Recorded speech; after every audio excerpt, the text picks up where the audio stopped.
Hi guys, not too long ago I compared the Samsung Galaxy S10 and of course the Sony Xperia 1 in daylight conditions. Now the Sony Xperia 1 did actually quite well. Apart from dynamic range, I like the colors that this one produces.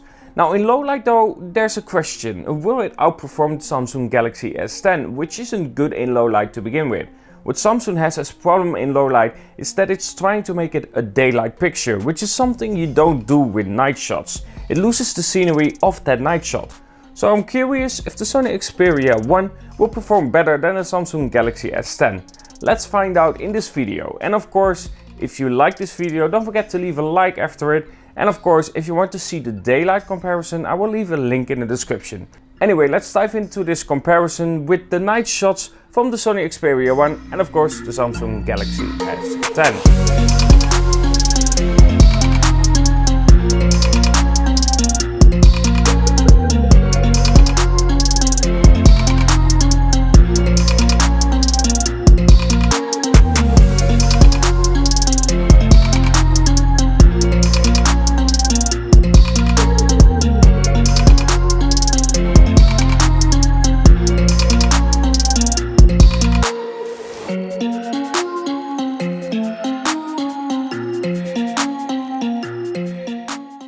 So let's start with this first shot, and there's a bit to discuss, but also this shot kind of sets up the theme for the comparison that is ahead.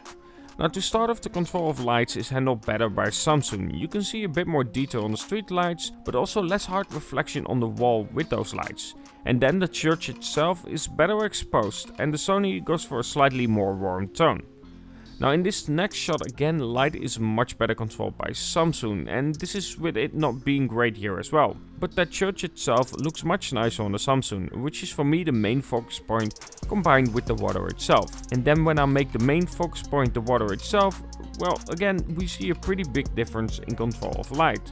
And yet again Sony goes for a slightly more warm tone compared to something like the Samsung Galaxy S10. And then this next shot, I feel like this could have been much nicer if both of them were better in low light. But from this again we can see more warm tones on the Sony Xperia 1, but the Samsung does retain more detail and sharpness than the Sony.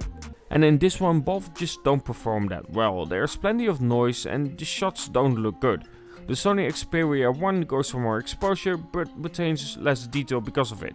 Now in this next shot I like this building a lot, and it's pretty wide, and both of them perform pretty similar, with some slight difference between the two, though the Sony retains a bit more sharpness where the Samsung Galaxy S10 is a bit too soft for my liking. Now this one clearly shows how much difference there is in controlling the light sources itself. You can easily read the signs on the Samsung Galaxy S10, where on the Sony you simply cannot read it. Inside as well, lights are simply blown out.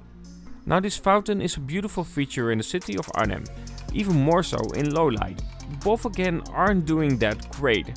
Now you can tell because of the water that the Samsung Galaxy S10 chose to leave the shutter open longer than the Xperia. This results in more light being captured, and overall the exposure is much better on the Samsung. The dragons are properly separated with the main fountain itself because of the contrast as well, where on the Sony it somewhat blends in. And then the light below the water again is blown out on the Xperia 1, and the background has more detail retained on the Samsung Galaxy S10. And the problems with light continues for the Sony Xperia 1, which really needs to have a separated night mode to work well. While the Sony gets more detail around the subject, it blows out the lights again. If anything I have to say about the Sony Xperia 1 is that they really need to work on a separate night mode where it controls those lights properly. I think the colors are decently fine, but the lights just aren't good at all on the Sony, and I think the sharpness is fine as well, though it depends on the shot of course. It's simply not a good thing that it doesn't do that well against the Samsung Galaxy S10, which isn't good in low light to begin with.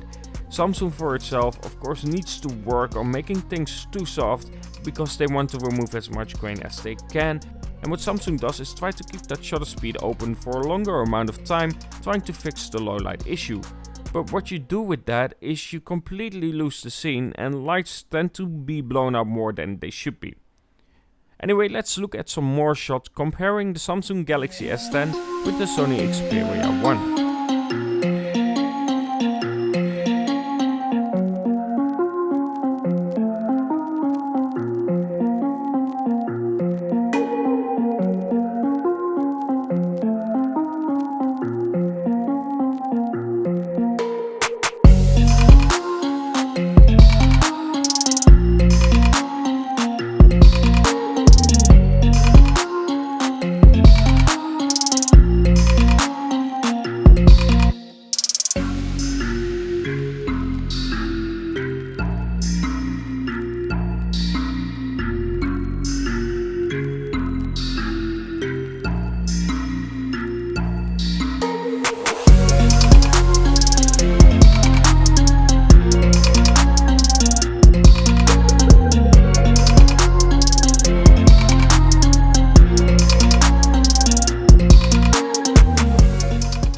Okay, so video recording.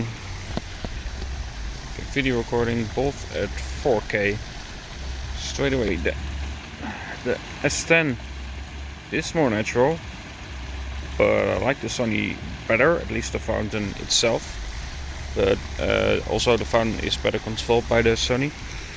Less overexposed, but overall it does receive quite a bit less in terms of light. But also less grain, it seems. Hard to say. Now both are recording at 1080p. Colors took a bit to settle for Samsung. This time Sony seems to be a bit towards life than before. Again, better exposed by Sony. Samsung has overexposure problems on the fountain itself. But the Sony does seem to have a blue sky where there isn't. Also seems more grain right now. But again, it's hard to say on the phone. Again, Samsung seems to have a bit more light, like the building behind the tree is a bit more visible. So both of them at the end don't perform that well in low light. They cannot produce those nice images we see, for instance, with the Google Pixel series. I think it's a bit of a shame that, for instance, Samsung hasn't nailed this right now. Even though they have a separate night mode, it isn't that great. Sony can still work on it, I feel like, because this phone is just released.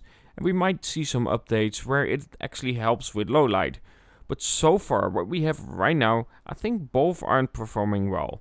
The Samsung Galaxy S10 wins, but again, it's not really something to be proud of when you compare it to what Sony produces in these images. Anyway, let me know what you think about this comparison and who do you think wins. Do you feel like there's a different way to look at it and maybe Sony wins somehow? Let me know in the comments below, and of course, if you want something else to be compared, I'm thinking like HDR versus non-HDR for the Sony, because this is in the manual mode instead of being in the automatic mode, which makes no sense. But yeah, let me know what you think about it. And of course, if you like this video, don't forget to leave a like, because YouTube algorithm likes when you do that. Anyway, if you enjoy my content, don't forget to subscribe as well, and talk to you guys in the next